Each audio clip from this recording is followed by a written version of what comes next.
So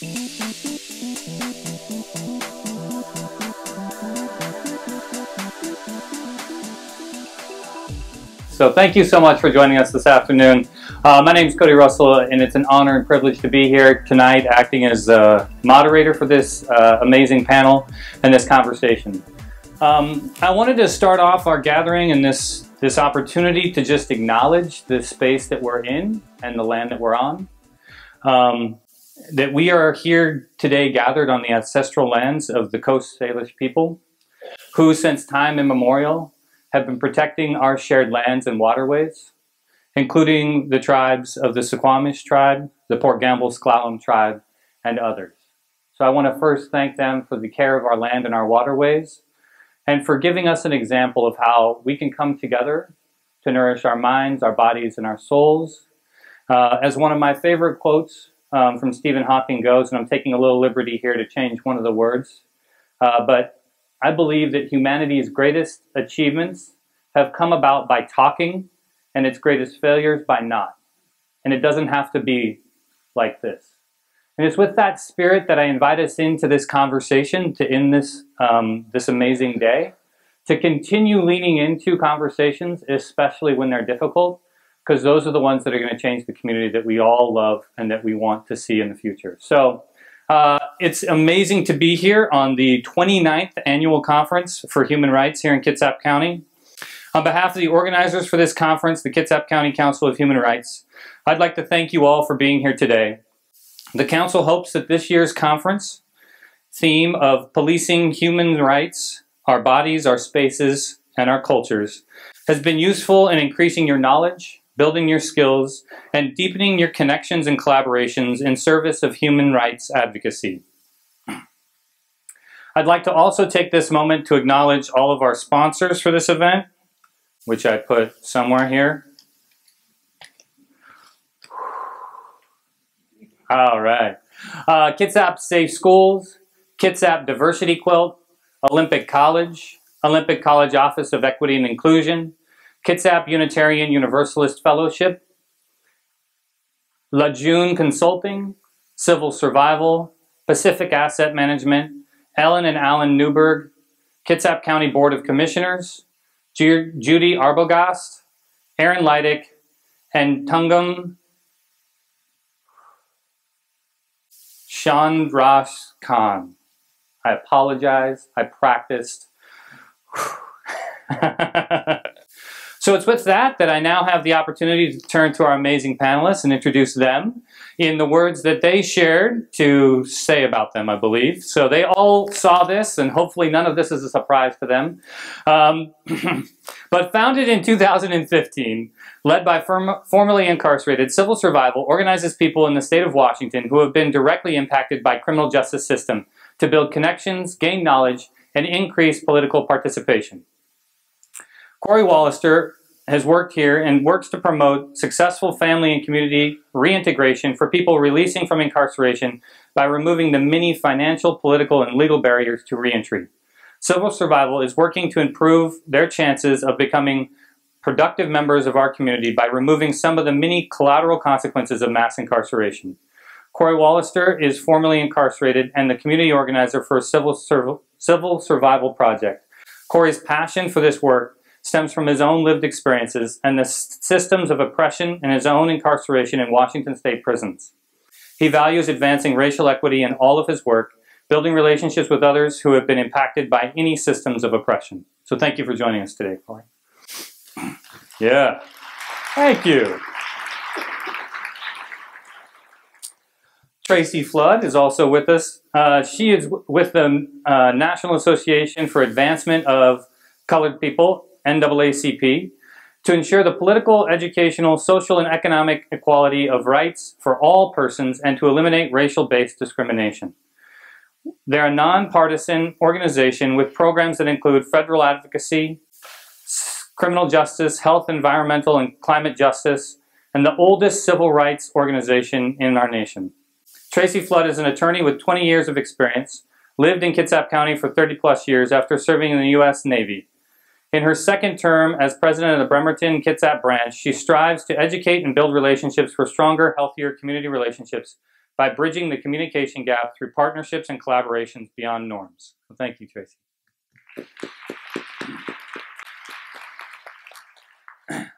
The two amazing humans in the middle, we have Dove and Andre Taylor. And they are members of an organization called Not This Time, a community organization focused on reducing fatal police shootings, changing the laws that govern the use of force, and rebuilding trust between our communities and the police who are sworn to protect and serve us all. They were founded in February of 2016 and incorporated as a nonprofit organization in Washington State later that year. Not This Time is led by Andre and Dove Taylor. Andre Taylor is a university lecturer, public speaker, and life coach sharing his story of perseverance and redemption. In 2005, Mr. Taylor published the book, The Road to Paradise, and has since been invited to speak on the Montel Williams Show and on the Trinity Broadcasting Network. Andre continues to speak at prisons and teach at transitional treatment centers around the country. Andre's brother, Che Taylor, was killed by the Seattle Police Department in February of 2016. Following, Andre started the nonprofit Not This Time to assure that police killings would end. The initiative 940 was started by his organization, and in November 2018 election day, Washington State voted 60% in favor of 940, and Washington State became the first and only state with a police accountability law. Thank you.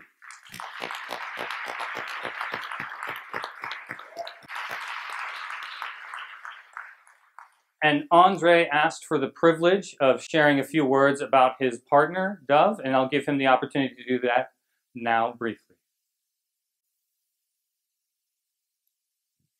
Thank you.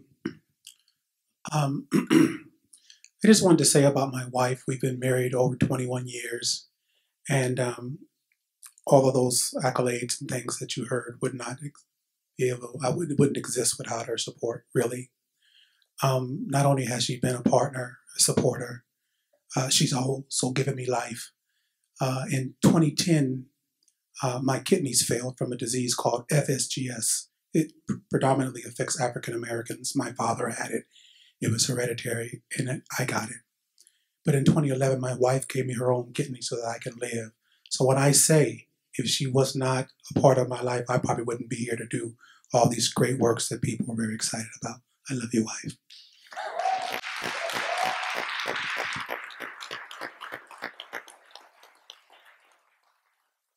Wow, Roxanne, that's hard, right? Yeah. Had I known that, I would have, I apologize. Yeah. Beautiful, yes, yeah, got it. I knew you could, I knew it.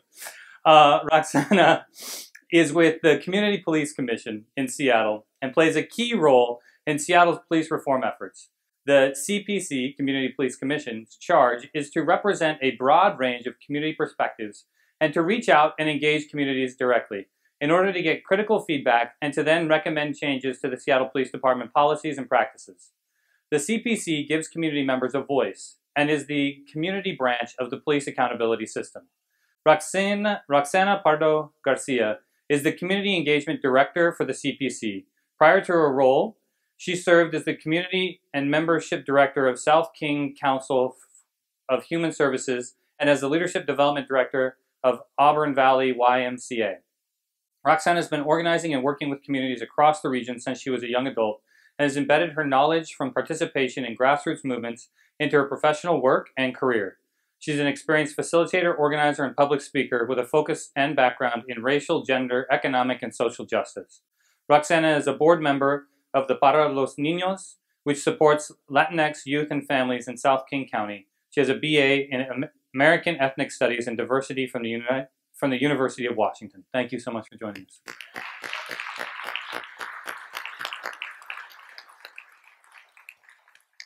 So clearly, I think my biggest regret starting this out is that with the accolades and the amount of experience that this panel has, we clearly do not have the time necessary to devote to this conversation. There's clearly so much that you have to offer and that we have to learn from you. So thank you so much for the incredible work that you're doing in the community. And I think that that's where I'd like us to start off. And I would love for each of you to share a little bit about kind of what does your organization do and what is your passion in this work around this topic of policing and human rights. So Andre, if you'll start us off, and then we'll kind of work out if that works. All right. Well, let me just say this. I didn't plan on creating Not This Time. I'm from Seattle, but I wasn't in Seattle. My dad lived here. My mom lived here. My dad lived in LA, so I was in Los Angeles. And when I got the call in 2016, that brought me back home. But let me just say, when I thought about these incidences of violence that have happened all over this country, and now it hit my home, I was thinking about what am I going to do? How am I going to address it? And I found something that was a problem in my own community, that when a police shooting happens, there is an immediate reaction. And sometimes those reactions are not positive. Sometimes they could be very violent. And when that happens, the community always loses a narrative because no one's thinking about what law enforcement have done in this police-involved shooting. They're thinking about what the community is doing, and you lose the narrative. So my brother was killed on the 21st. I came here on the 22nd, and I was thinking how I wanted to handle this, that I did not want to be reactive, and I wanted to be responsive. So the first week I came back home, I sat down with the chief of police, Kathleen O'Toole at the time, and I said, I know I can't bring my brother back, but I'm willing to work with you so that we can reduce the incidence of violence in the community. That shocked her because she was waiting for a reaction, not that response. That's how Not This Time is created. We maintain the narrative, and because we operated with that narrative, we forced law enforcement to have to come to the table because the community would say, you guys just killed this man's brother and he's coming to the table with you. It forced him to have to come to the table. And with that narrative, we were able to create the change that we have. So it's all about creating narratives and holding on to those narratives as far as grassroots are concerned. People often ask, and I'm going to close, how did you do it? It starts with narrative, controlling that. And it starts with, which is very hard once your brother was killed, not reacting, but responding. And that helped. That's what Not This Time is about. Beautiful, thank you. Can you pass it down to Roxanne? Roxanne, kind of continuing on with that responding. Talk a little bit about your work and your passion and how are you helping to bring the community response? Yeah, definitely. So the CPC is a hybrid organization. We are actually based within the City of Seattle structure. I am a City of Seattle employee, so I do represent the man and the government in this capacity. But I say hybrid because the people who actually guide the work are our commissioners. It's a volunteer board of 21 folks who range in terms of backgrounds and expertises and knowledges. And we say hybrid because the power and resource lies within government entities, right? And so when my particular job became open, we were expanding the function and the scope of our commission. As some of you may know, the Department of Justice came and investigated the Seattle Police Department on unconstitutional use of force and biased policing. So our office was technically supposed to live and die by that consent decree. In 2017, the city of Seattle passed a legislation, what we call the Police Accountability Ordinance, which expanded and made our office permanent. And so they were like, hey, let's hire a community engagement director. I come from, my community is not directly impacted by police officers. They are directly impacted by law enforcement. They're impacted by immigration and customs enforcement, particularly. And so when I was thinking about those most impacted by policing in Seattle, which are Black and Indigenous communities, I thought, what is my place and what am I to do there? And I think that one of the things that we don't think about when we think about police accountability is that this is really a role of facilitating some healing. It's really a role of looking at historical legacies of oppression, looking at trauma, and looking at ways to shift the narratives in the way that we interact with communities. And so I said, maybe I can bring that perspective to this table and really push the needle on how we are interacting with communities. I also have a background in youth development. I love working with young people. And so I always thought, when I think about the future and I think about the 7 generations ahead, we absolutely have to work towards a place where everybody lives with dignity and collective and self-determination. And I said, let's start here. Let's start to expand the definition of police accountability, not just within these, not just these violent interactions, but also like the day-to-day interactions, because we have officers in our middle schools, we have officers in elementary schools, and we have them, you know, they're doing jobs that they really should not be doing. We have other folks for that. And so that's kind of where I come in is, all right, let me see how we can look at this from a historical perspective, but really provide some humanity to folks in community while this system exists and they're interacting with that system. Beautiful, thank you. Tracy, same question, kind of what, excuse me, your work, your passion around this. And, Well, as president of the NAACP, we are advocates first and foremost, civil rights advocates. And I think back and look at Thurgood Marshall and all the cases that were fought along the way through the courts. And being an attorney, my passion has always been to make sure that there is equality, diversity, a seat at the table. So as president of our local unit, I try to build relationships, the relationships in our community, because being a national organization, establishing units has allowed for what is about over 500,000 members to be effective on a smaller playing field in a smaller area, because every city, every community is different. That difference doesn't mean that there aren't similarities, but you win your battles in smaller settings, in smaller groups, building relationships, building coalitions. So that's been my goal. That's been my heart, is to build those relationships in our community. And we've done that by putting on different educational forums and different educational settings. And as a matter of fact, today, we will be holding our 4th community and police dinner. And the reason why we have that dinner is so that we can break bread and break down the barriers and have a conversation where you don't feel threatened, where everyone can take that load off and take that weight off that comes from a confrontation, feeling like you're talked at versus talked to. But presenting everything in a manner in which we can say, we're the same. We want safe communities. We want to be able to go home and find that our house wasn't broken into. We want to be able to walk down the street and not feel that the person walking behind me is going to snatch my purse. We all want to be able to go to work and come home safely. We want our children to be able to walk out and not feel that when they go to school, they're going to be attacked by the classroom officer. We want them to not be afraid.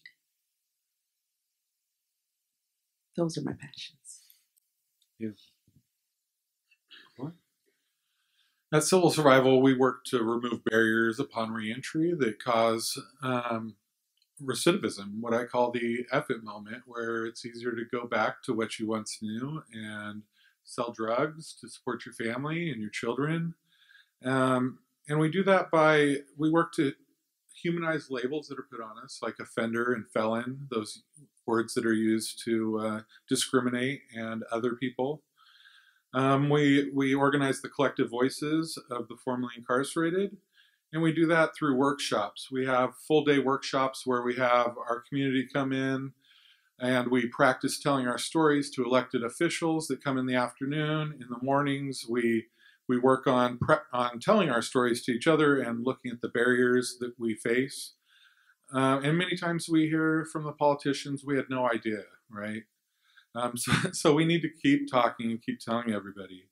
We also, this year we started a fellowship, and the idea of the fellowship was to invest in our community of formerly incarcerated and build up or help to lift up the next leaders that want to write the next legislative bills, that want to lead the next coalitions, to change and remove these barriers. And then also we have what we call our game changer groups. Currently we're in 4 different counties.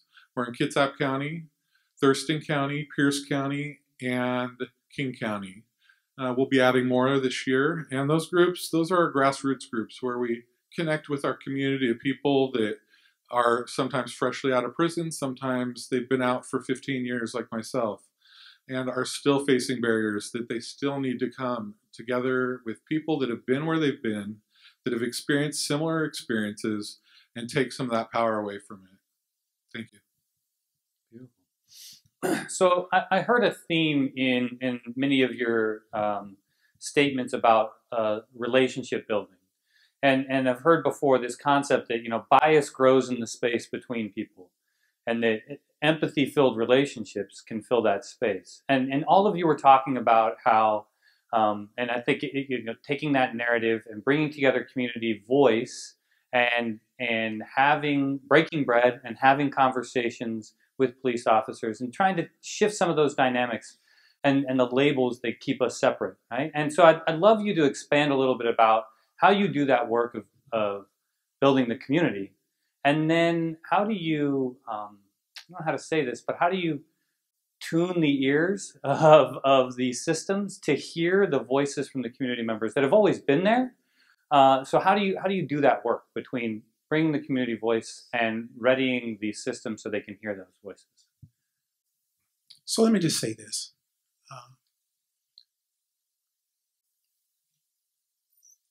Cultural sensitivity is a real big part of building coalitions. Not This Time is a very, very unique organization in that we have all peoples involved. We have the real conversations. We have Wednesday night meetings every single Wednesday for the past 3 years, where we really, really have conversations, white, black, native, Latino, everybody is involved. And a lot of times those are not the type of spaces that can exist. 1, because of white frailty. 2, because of black victimhood, right? So how do you, well, let me just be more personal. How did I figure that dynamic out, right? And while I was figuring that dynamic out, how do I figure out the dynamic of a grassroots organization and then blending with organizations that have power from the top and only operate from the top, who never really give credence to grassroots organizations, right? So one of the pushbacks that I was getting when I first came back, I was getting pushback from my own community because they were saying that, we don't want any white allies because history has shown that they'll come in and try to take over and yada, yada, yada. It's not that that's not true, that it's happened before, right? But I was explaining to them that, listen, we can't be marginalized. We have to be a big tent. I don't care who you love. I don't care what background you come from. None of that matters. If you want social justice and racial equality, come be a part of this. But one thing for the black community, black and brown communities, is they have had so many promises, so many people coming, promising them this, promising that. When you speak, it means absolutely nothing. The motto of Not This Time is do the work. So we start doing the work. And from the work, and when they start seeing the evidence of the work, people start believing in it. So I wanted to go back to some of these things that are issues that other places have failed in bringing grassroots together with large organizations and black folks and white folks in this struggle, right? Somebody has to lead. What does that mean? I'll give you a perfect illustration. There was a woman by the name of Renee. I forget Renee's last name. She was killed. Renee Davis. She was killed by law enforcement, the Mukilteo tribe she's a part of. Bumbershoot, yeah. And she was having a crisis. Somebody called. They went in there and killed her in front of her children. I was like, that's the worst thing. I can't even believe this, right? So I want to do a fundraiser. I'm talking about cultural sensitivity and how these things, and you have to understand this. My organization wanted to do a fundraiser for the kids. And thank God we have a Native person named Minty that was a part of my organization that said, you can't do that. I was like, what? She says, yes. In our culture, you cannot even mention the name of somebody that has passed for over a year. So while I thought I was doing something great, I would have been offensive. Cultural sensitivity. So the first thing I needed to do was go to natives, listen. Go to Latino groups, listen. And that listen allowed them to get to build some respect. So now I have so many people on the team that understands this culture, that culture, this culture, black culture, you know what I'm saying? And we're blending together, learning of each other, learning of each other's culture, and then it becomes something very beautiful, right? So, and one more thing, because I know I'm taking up a lot of time here, and I know I have a lot of time. We almost did not make it with being the first and only state with a police accountability law. Because when the larger organizations came, they were wanting to do things a certain way. And I told them, listen, it was our grassroots organizing.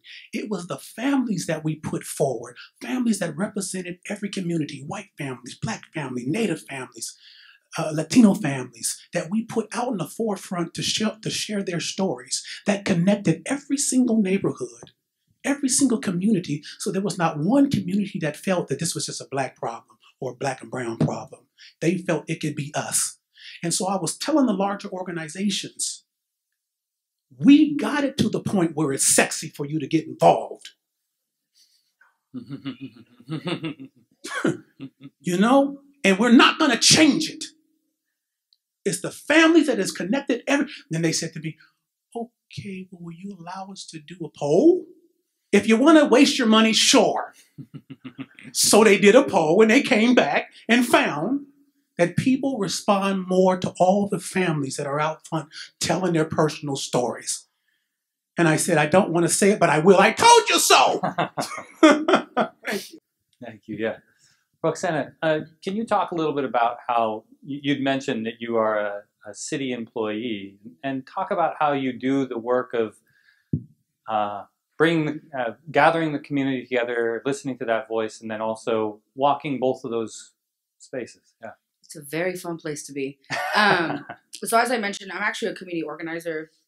I have a community organizing background and actually come from a lot of relationships and connections. There are folks who are abolitionists who actually don't believe that police should even exist. With that being said, they're actively working very hard to create viable alternatives to policing, because I feel like people are like, we don't want police, but I'm like, so who's gonna, we got to like bring back the aunties and the uncles and the elders. Yeah. So that's kind of where I come from, and it's really interesting. I think one of the things about being a young person of color working in government that has been very incredibly important to me is to make sure that I have an accountability circle that will keep me accountable. And that I am able to remain authentic in those spaces. I have a lot of folks who are like, I didn't know you worked for government. I'm like, I didn't either. And so I think that's one, that anybody who is functioning within a government entity needs to remain authentic, needs to remain humble, and needs to absolutely have a circle of folks who are willing and able and have capacity to hold them accountable when they're not doing things that they have, promised or have a background in. So I want to just preface with that. That is incredibly important as folks who work within government entities to not stray away from where they're coming from and from the folks that they're connected to.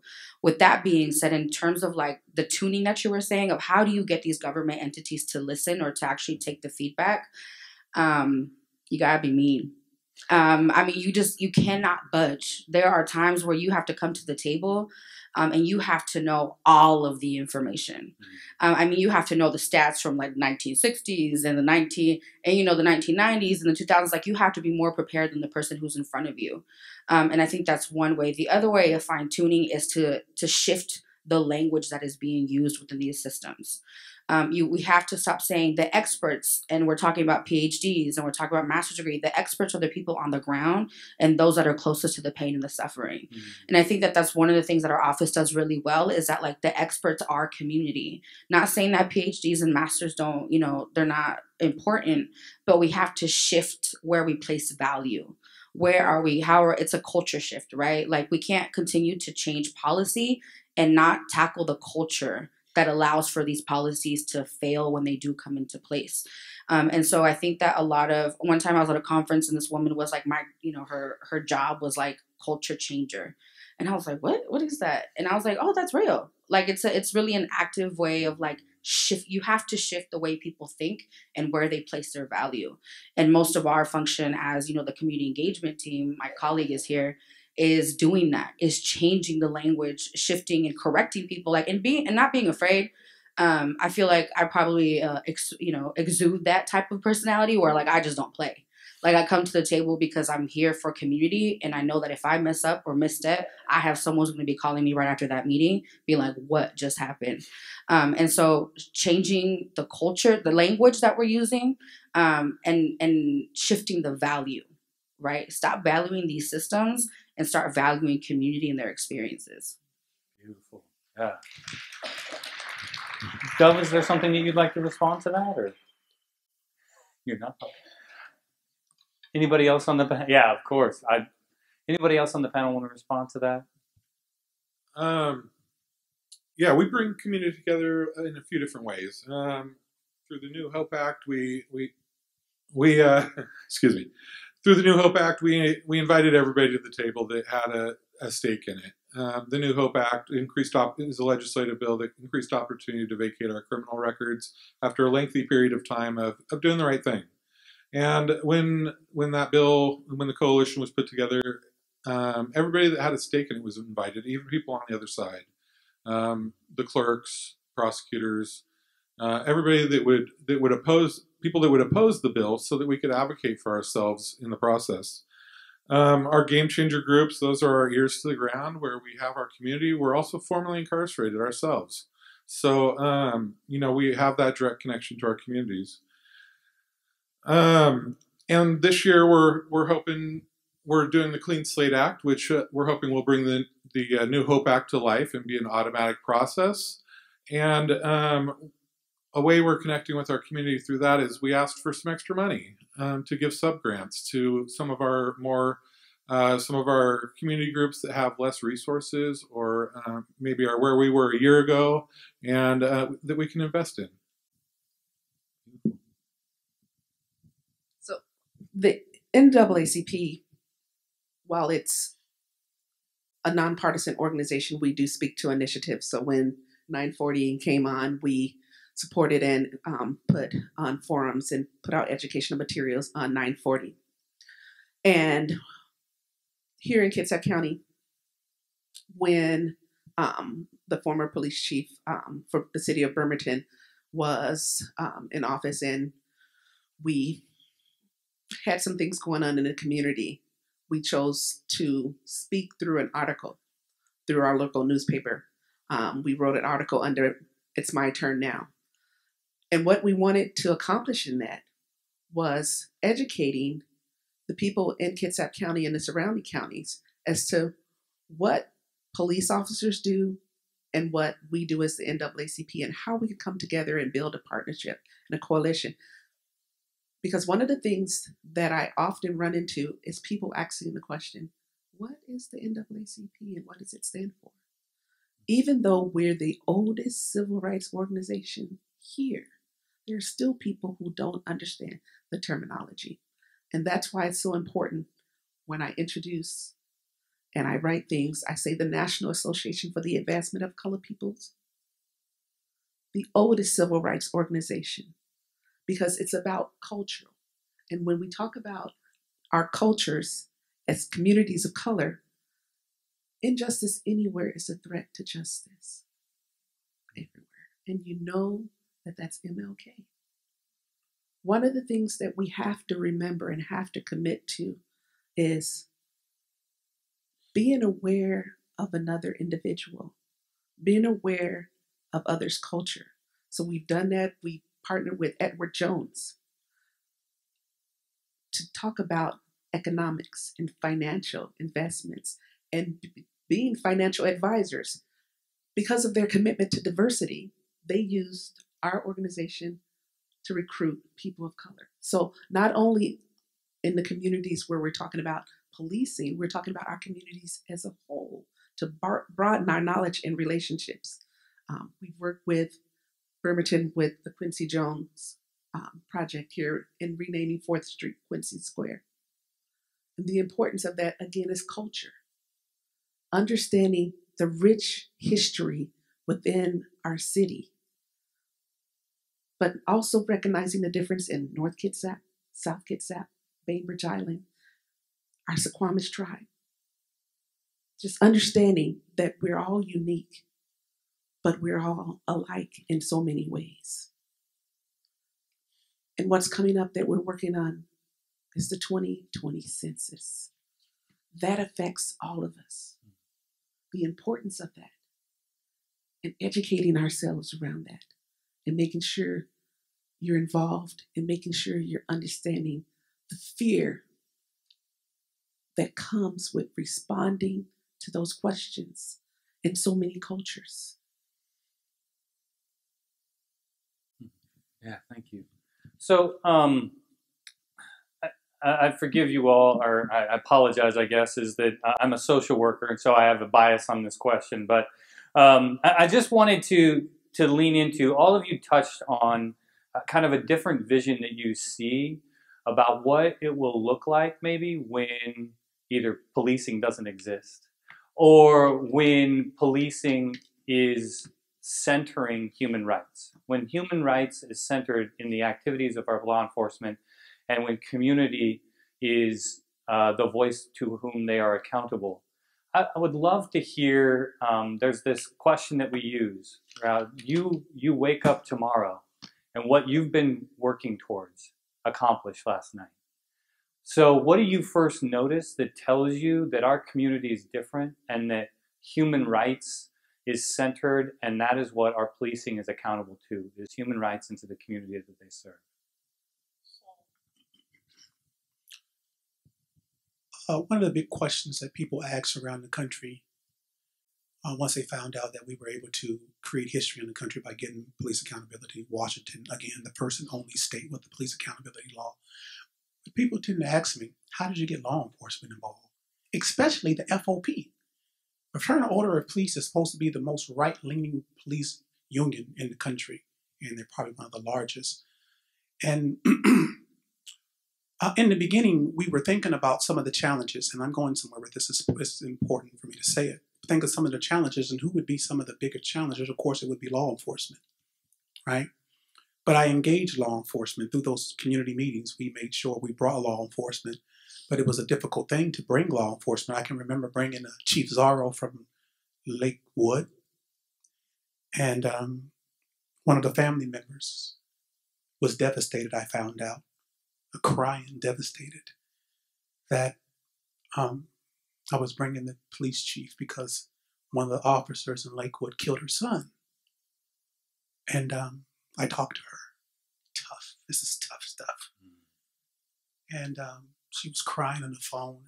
Are you bringing this police chief and they killed my son? And I said, Marilyn Covarrubias is her name. Daniel Covarrubias was killed. I said, Marilyn, I understand. I would never invite the officer that did this killing of your son. But we have to engage their leadership. We can't allow them to say we didn't engage. Trust me on this one. Trust me. And what I found, that what we were doing could have been broken right there, because sometimes people's pain, you could see the movement to pain. Right? And if you see the movement to pain, it will always seed to pain. You can't get the job done, right? So you got to build that trust. So we brought Zorro in, kept engaging other police chiefs and other officers, and that brought a spirit that these people at Not This Time really want to have this conversation. Because one thing I did not allow at Not This Time, if you came and you were a guest of Not This Time, I allowed no disrespect. You could ask these people the tough questions, but no disrespect. Because if you disrespected one of our guests, we're going to escort you out of there. And this created an environment that everybody wanted to participate. So from Congressman Adam Smith, all the top people and police, they all came to the little SVI and CD, to this little organization, Not This Time. And we started something beautiful that we have to this day. One other incident I need to talk to you about, because I hadn't always been the person that I am today. Over 20 years ago, I was a youngster on the streets trying to hustle, trying to get money. and had to pay my price to it. Had to do jail time and everything, right? So come to 2016, the law enforcement officers know about my past. They look everything up. And there's issues. They don't want to be around me. So 2017, we have a big meeting, 2017, 2018, where all the top law enforcement officers in this state, the presidents and all of them, they're meeting with De-Escalate Washington. And I raised my hand. I said, I'd like to address the elephant in the room, please. And so they gave me the floor. First thing I said, you guys are a bunch of hypocrites. These are the top law enforcement officers. And they're looking at me. They had guns on it. I was like, ooh, Lord, I'm going to say it though. You guys are a bunch of hypocrites. And they're looking. I said, let me explain myself. I said, have you guys ever stopped some youngster that maybe he could have been in gangs, he could have been struggling in his life, and ever told him that he could have a better life? Yeah, we told him that. I said, well, I'm very curious. My life is a redeemed life over 12 years. My wife, over 20 years, my wife allowed me, cleaned me on up, and gave me a shot, right? Gave me a shot. In my house, let me just say, I can't win any arguments in my house. Because the moment I try to win an argument, she give me that look like, I gave you a kidney. I lose every time, right? So I'm telling the officers that I've lectured at universities, I've spoken at prisons, I've been on Montel on TV at treatment centers.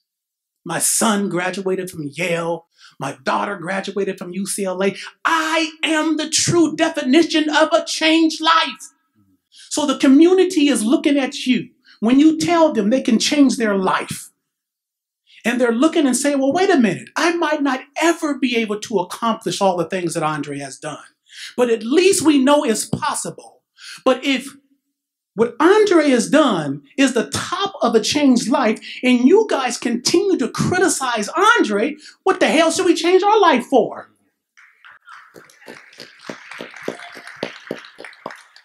That's why you guys are hypocritical. I just want to say something that what we have to remember when it comes to policing, and you said waking up the next morning knowing certain things were implemented, how does that change?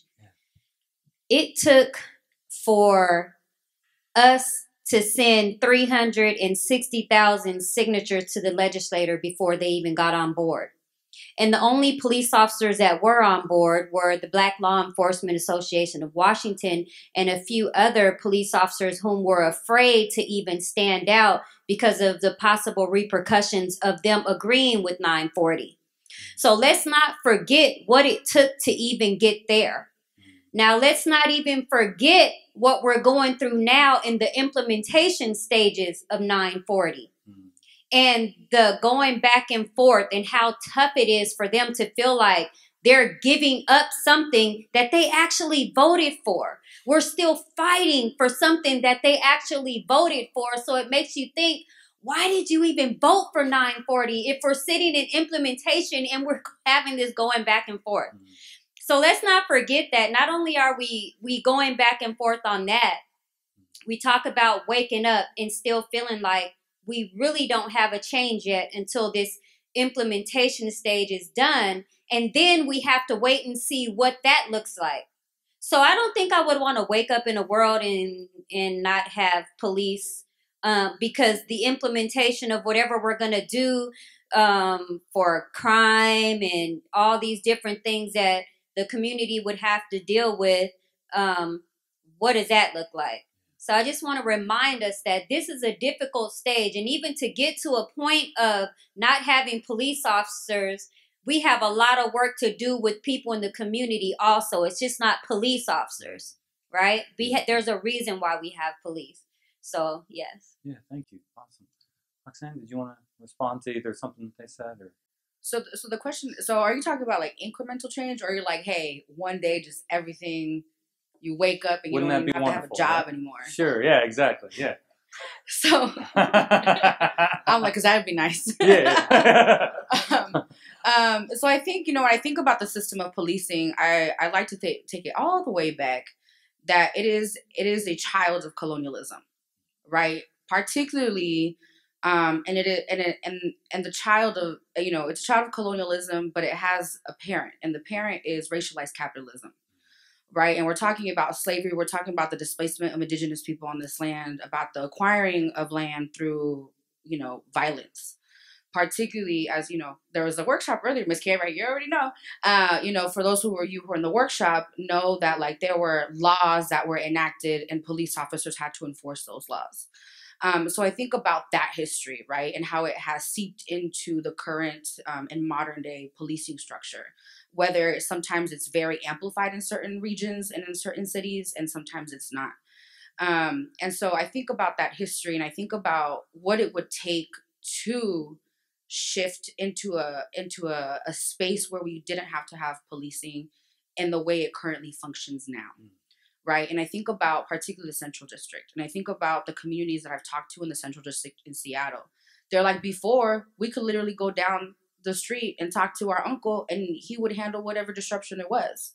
Or we could hit up our grandma, and she would like check these young kids. Because of displacement, because of housing and the cost of, the affordability, we're tearing apart the communities that live together. Right. So as Dove said, like, it's not just about policing as an institution. It's about what are we doing in community, right? And it was funny. I was at a conference, and there was a Poverty Scholars, if any of you follow them, do some amazing organizing work in Oakland, and they had a workshop called "How Not to Call the Police Ever," and I went to it because I was like, I want to know how not to call the police, and it really was based in a community building model, right? How do you why are people calling, the shooting that happened in Texas, the Black woman who was shot by the police officer who was responding to a wellness call.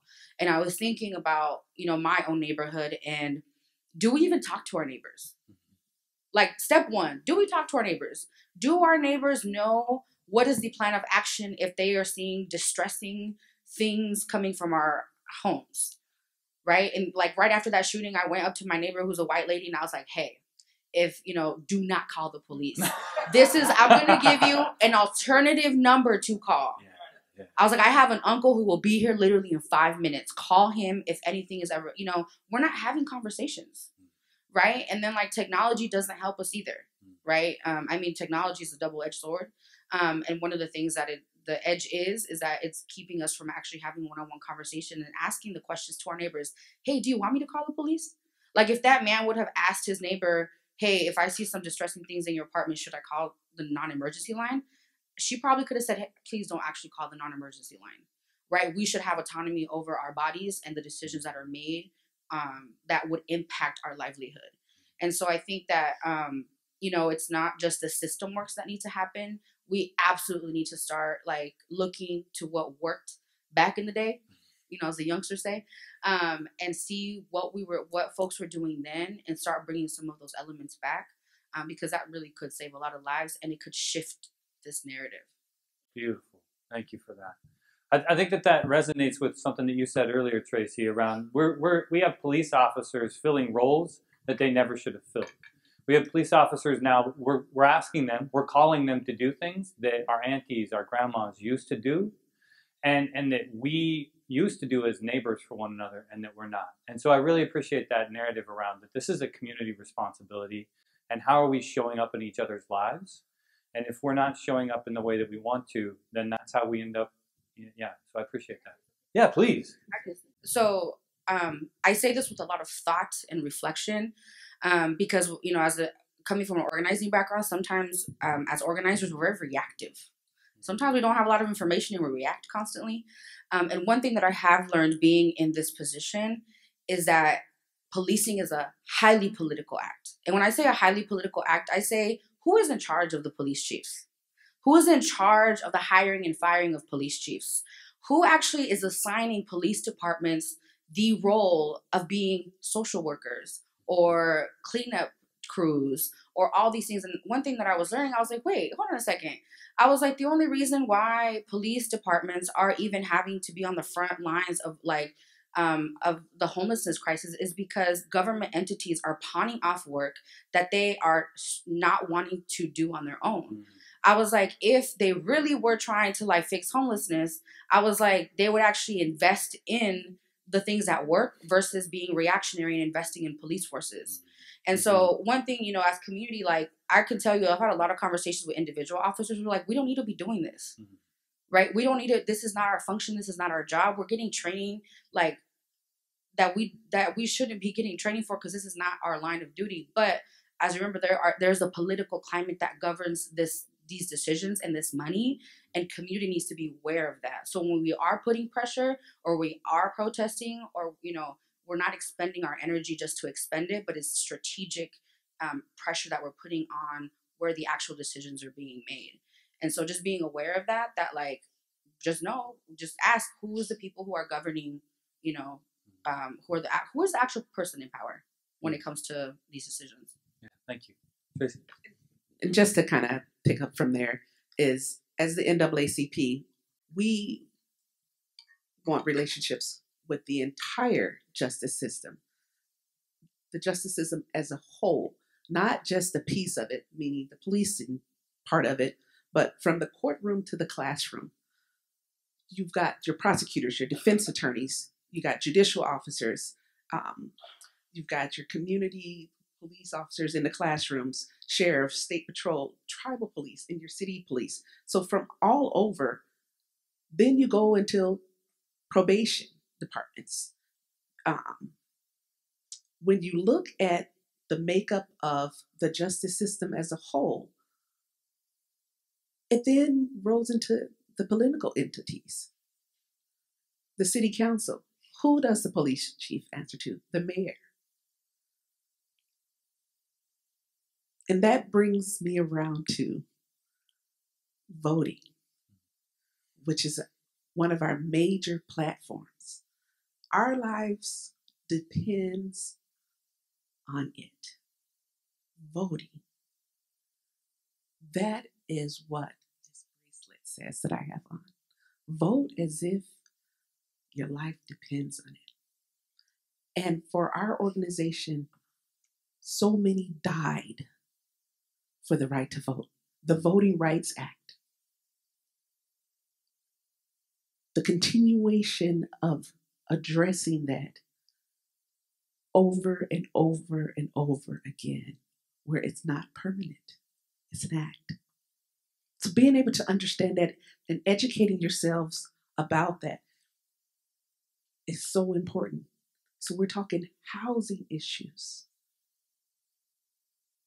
Who you vote for speaks to what happens with housing. Here in Kitsap County, Loxie Egan's, the history behind the street naming, what happens, putting up and having a partnership with Olympic College and the library and the arts community to be able to have posters of MLK and Rosa Parks downtown Bremerton. That is our history. Those are our relationship. It's not about one part of it. Our communities as a whole, we have to speak to them. We have to be able to be in a position to speak to what happens in our communities. And that's where your vote comes in. We need to be able to say, I had a voice. Hate crimes, and this is an example that I'm going to give, and why it's so important for organizations like the NAACP to be involved and to have relationships with prosecutors. African-American gentleman coming home from work from Seattle, attacked.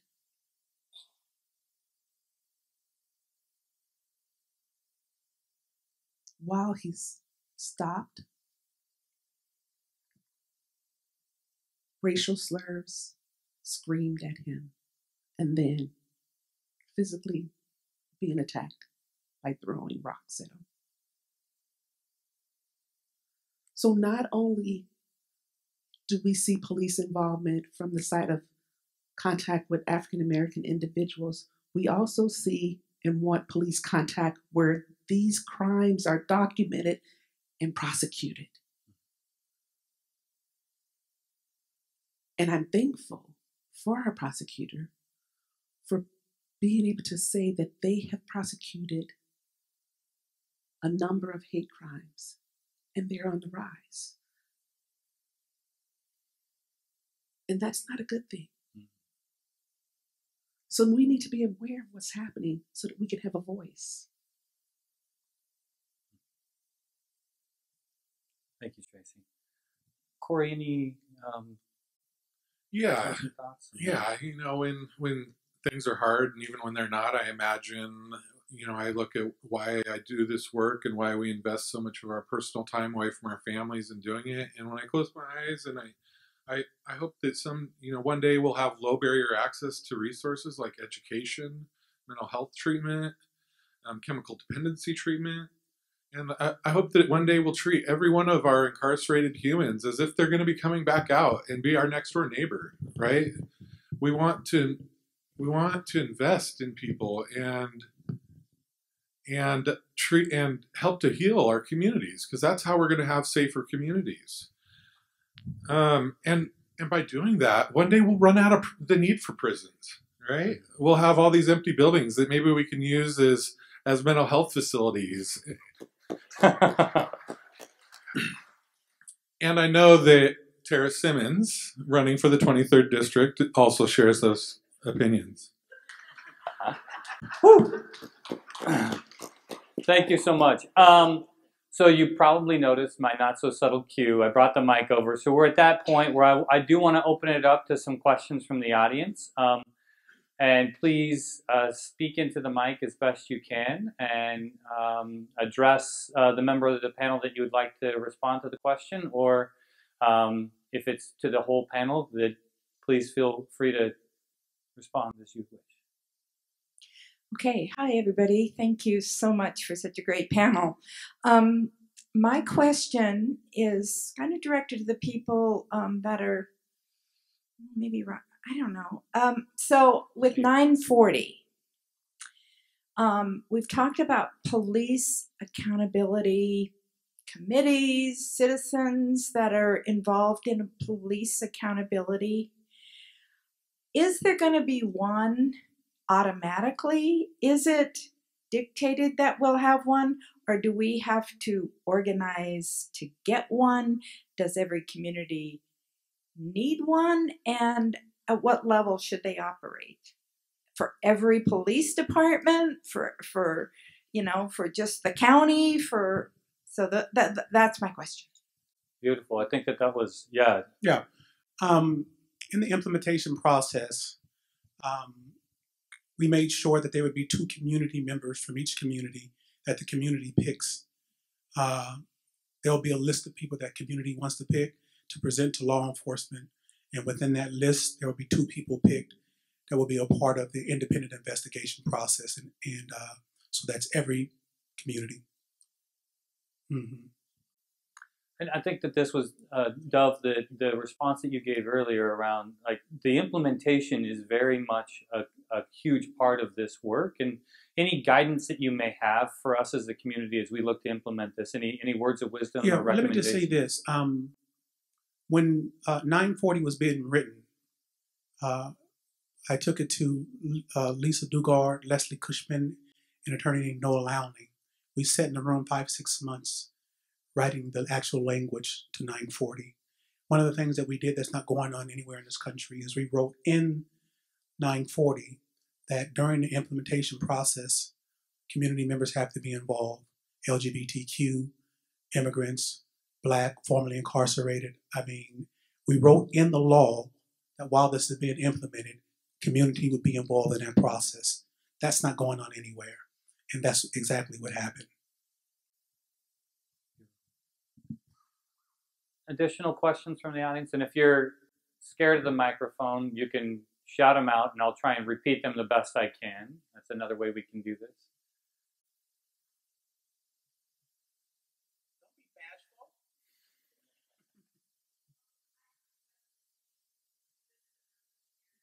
that'll work. I'll repeat it. And just, I think you were answering as to the independent investigation after use of deadly force. But also, I think the question we were wondering about is Seattle has the office that you're a part of where you're keeping, it's more of an everyday keeping police accountable, not just after use of deadly force, and whether that is in 940 at all, no, and how that implementation could look in Kitsap County. Yeah. So, so the question was around holding police, holding that system accountable every day, not just in the way that 940 is looking at. So I'd love any response to 940's vision on police accountability. And then I think, Roxanne, if you could speak to what could that look like in our community if that's something that we're interested in as well. So you all can look to Seattle's model, but Seattle's model is not perfect. And we're also a big urban city. And so demographics really matter when looking at what type of police accountability system you want to implement, right? In Seattle specifically, we're looking at use of force and bias policing. In other places, it probably is traffic stops. So just making sure you know what the actual need is in the community and not assuming the need or why you want a police accountability system. Some advice that I can offer in kind of understanding the history of the CPC and kind of where we're going is you need to have people who are able to translate incredibly dense material into a very accessible form. Policing is an incredibly inaccessible field for community. And I say that because we get calls from all over asking them for support. We have some of the best laws and policies that govern like public disclosures and kind of like retention and all these other things, right? And some people are like, wait, no, like our the training manual for SPD is on their website because of the consent decree. You have police departments who don't give out their training manuals or the policies that govern their police department. And so it's very difficult for community to actually set up, to know what the gaps are when they don't even have access to the actual information. And so understanding kind of like what governs community's access to information is really important, and what that police department is willing to share voluntarily and what actually has to come down from a court for them to share. And so being aware of those dynamics is really important.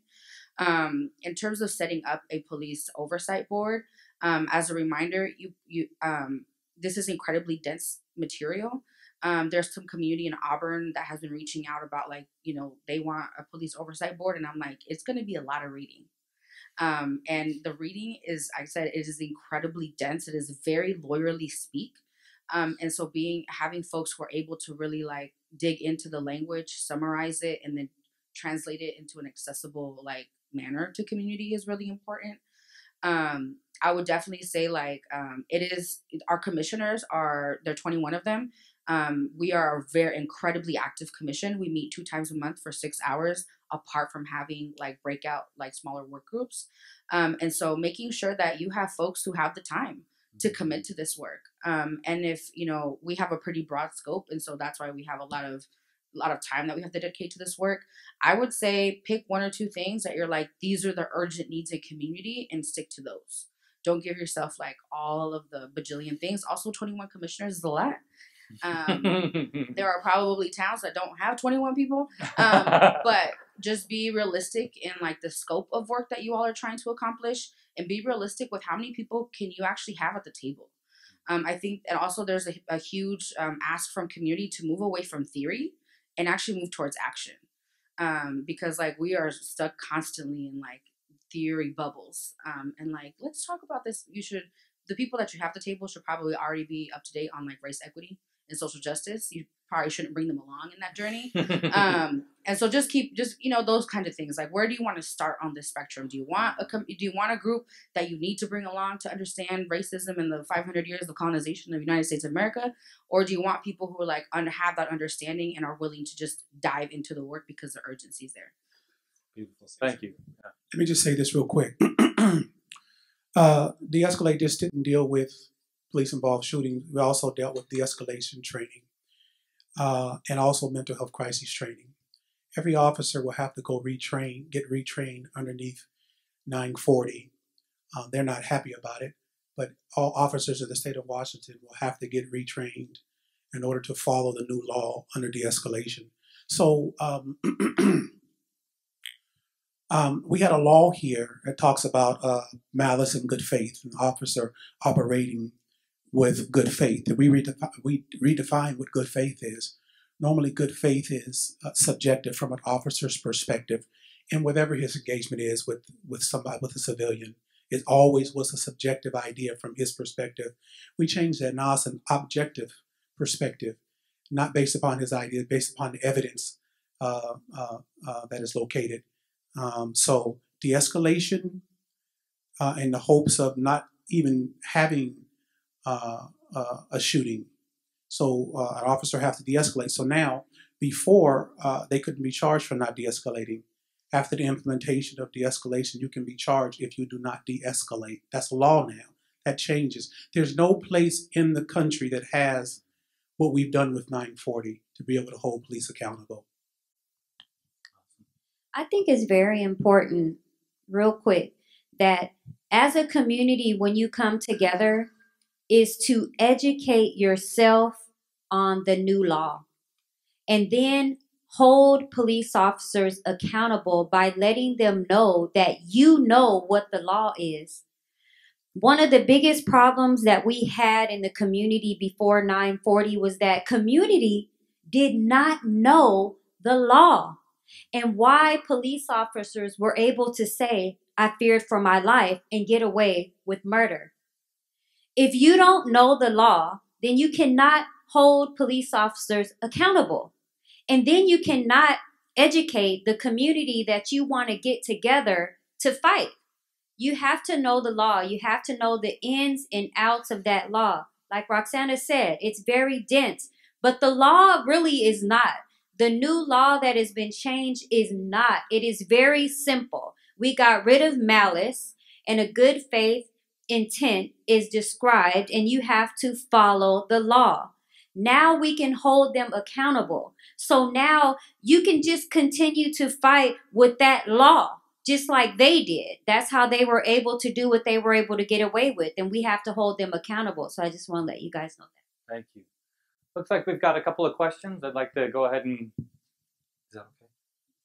Go ahead. Thank you. So I was just curious. There's been significant reference to applicability of accountability within community, but I am wondering if any of you can add thought on what accountability looks like within prisons and jails, where there is limited community oversight and just very limited voting power as well. And yeah, just any thoughts on that? Yeah. Well, one thing to begin with is we should never lose the right to vote. We should be able to vote while we're incarcerated so that we have the power of our voice still. And that's a great start.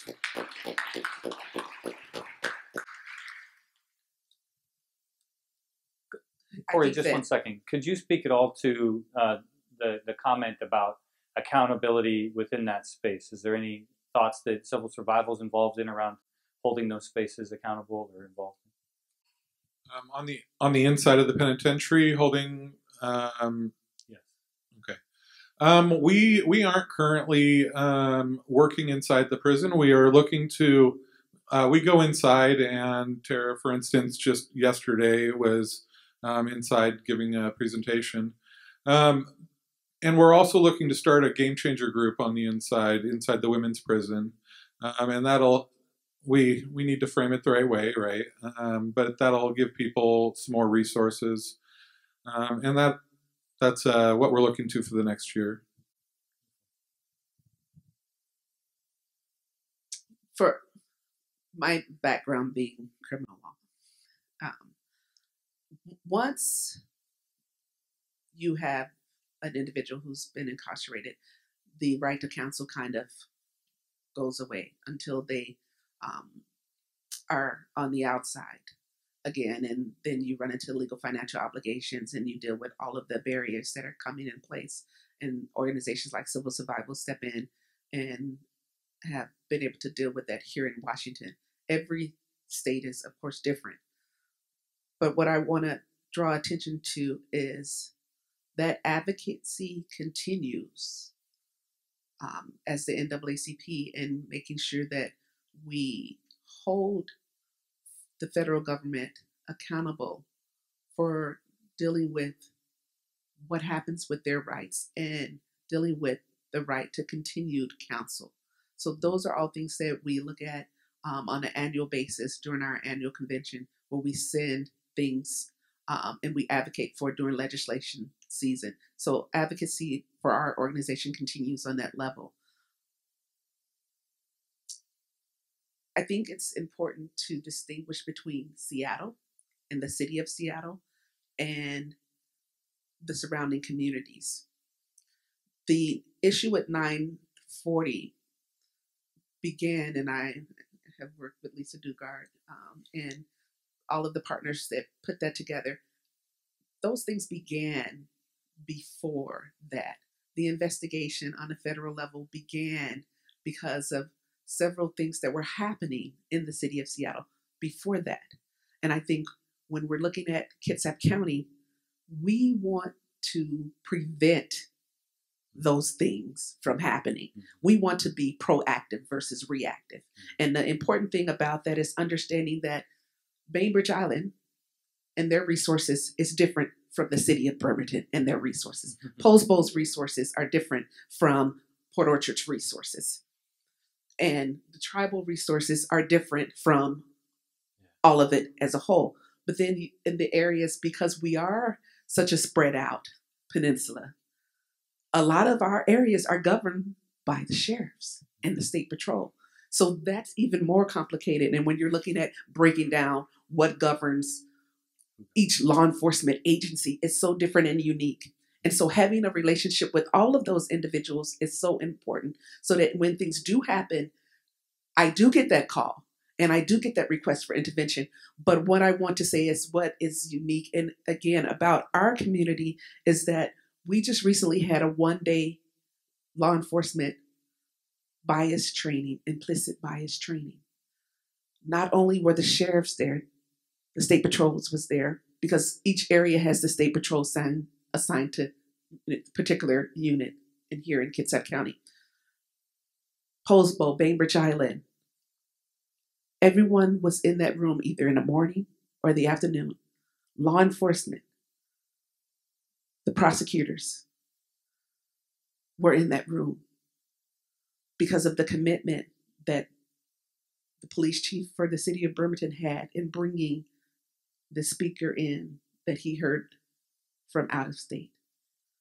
So we want those relationships, and we want to be proactive, not reactive. Yeah. I think we may have time for one more question, and there's a person over here at the mic. I apologize. I know. I just want to make sure that we are respectful of everyone's time. So go ahead if you wouldn't mind. Sure. Hi.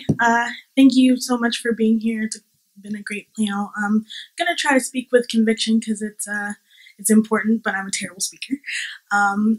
So my question builds off of what Roxanne was saying about how we need to change the language, or reroute that language for who is the experts, and more value those people that are in those communities. So how do we navigate getting our communities more educated about their past, what has happened, especially voting rights, since most of us didn't have them until the 60s.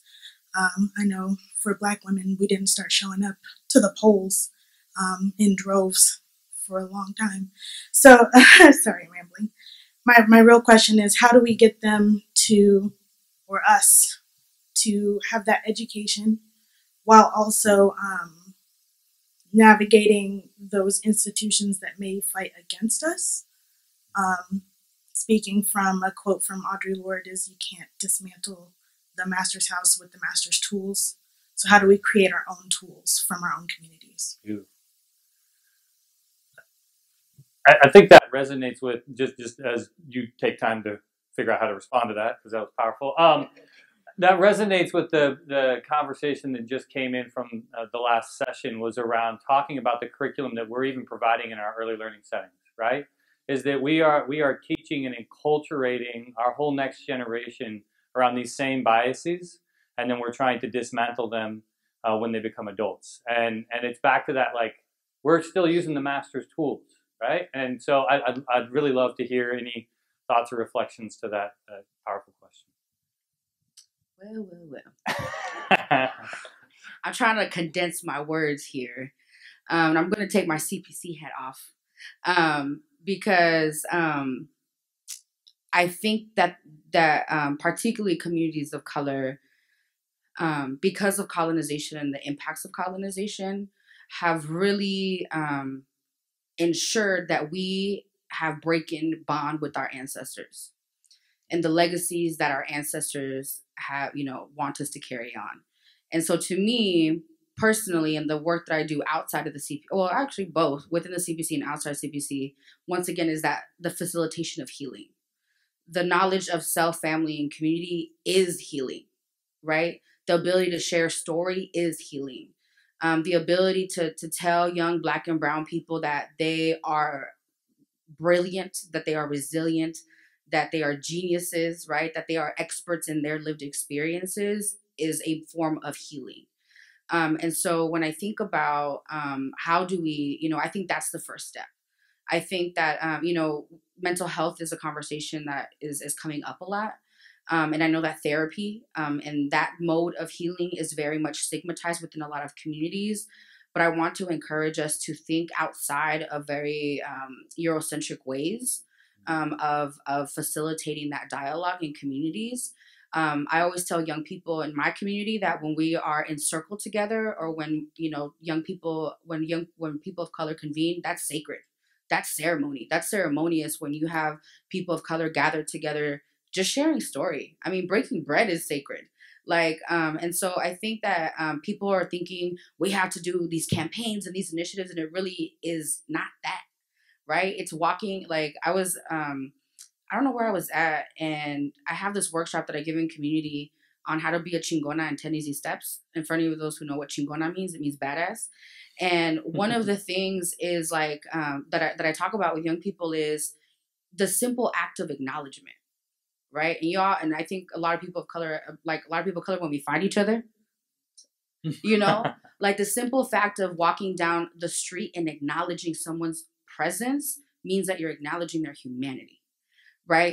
And I don't want us to get stuck in these theories and these strategies, because it really is to that basic one-on-one communication that helps facilitate just your presence, yo.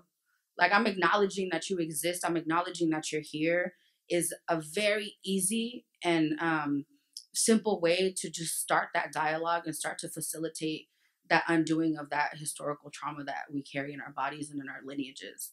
And so that's, to me, is how I come into this work, and how I like to position myself within the communities that I exist in. But I hope that answers your question. Like I said, I don't want us to get stuck in this academic language or this very institutional language of what it means to empower community, because we have the knowledge literally ingrained in our DNA. And as long as we can connect back to ancestors, and as long as we can connect back to like who we are as people in a very spiritual and a very like collective way, we will be in a very different place in like even 5 years.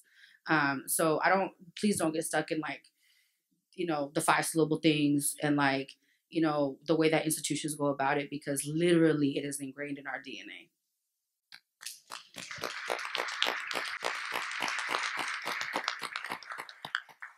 So once Not This Time was able to get police accountability, you can imagine the amount of social and political capital that I had.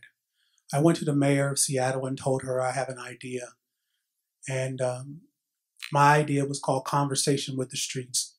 I told her I wanted to bring Black leaders and professionals from all over the country to talk to our community, to prevent violence and just to educate in an unconventional way. She said, I'll do it, and they funded it. So we've had like 5 conversations with the streets where we've brought some very powerful people like Tamika Mallory, the lady who started the Women's March, and Judge Joe Brown, TV, just a lot of prominent people in our communities. And when I brought these people, I explained to them that you keep your ideology at home because systems have used ideology to separate our people. This will be about Black love, Black unity, and the reclaimment of our youth. And everyone who's agreed to it, we're going to have Michelle Alexander come in the first of the year. But in one of the meetings, I said something that I think I want to share with you. There are communities where a child is growing up and their mother and their mother and father might be a doctor or an attorney, and they grow up in this atmosphere, in this environment where being a doctor and attorney is very normal to them. They just know because their brothers were, their grandparents before them. They just know I'm this effortless that I'm going to be this doctor or this attorney. There are other communities that it's hard to even reach to even believe that. That it's even hard to even believe that. So I told youngsters there, I said, we have to start normalizing greatness in our communities. Mm. Because if you don't, you're starting off with such a disadvantage. There's one group that just flawlessly believes I could do it. And believing you can do it is a lot. That's a lot. It means a lot. So me having these conversations with the street is to build those young minds and believing through my own stories and by other people that come and share their stories that you can do anything you want to do. Me coming from where I come from, I don't know, fate, God, or whatever you want to call it. Why would he choose a guy like me? I probably wouldn't have chosen me. But the fact that I'm here today, coming from my past, being able to achieve the things that I've achieved, I tell my story as often as I can because I know them youngsters can relate to me and they could say, he was worse than I was. And this happened for him. So that's creating hope and that belief that you could do anything. So I just wanted to share that with you. We have to normalize greatness in our communities. That's something we have to do. Beautiful. Thank you. Tracy and Corey, any final thoughts as we wrap up the panel? And this has just been such a powerful conversation. So I just want to encourage each and every one of you to get involved in your communities. So this annual conference has been around, this is 39? 29. I was right, 29 years. Trying to look at my numbers. 29. 29 years. And each year, the topic is discussed and trying to bring relevance as to what's happening in the times forward. But beyond that, what you do when you leave this room is so important. It's so vital and important because we can talk and we can talk and we can talk. But there are important things happening in your communities and you need to be at these events, you need to be in these meetings and come out and support your local NAACP. Yeah.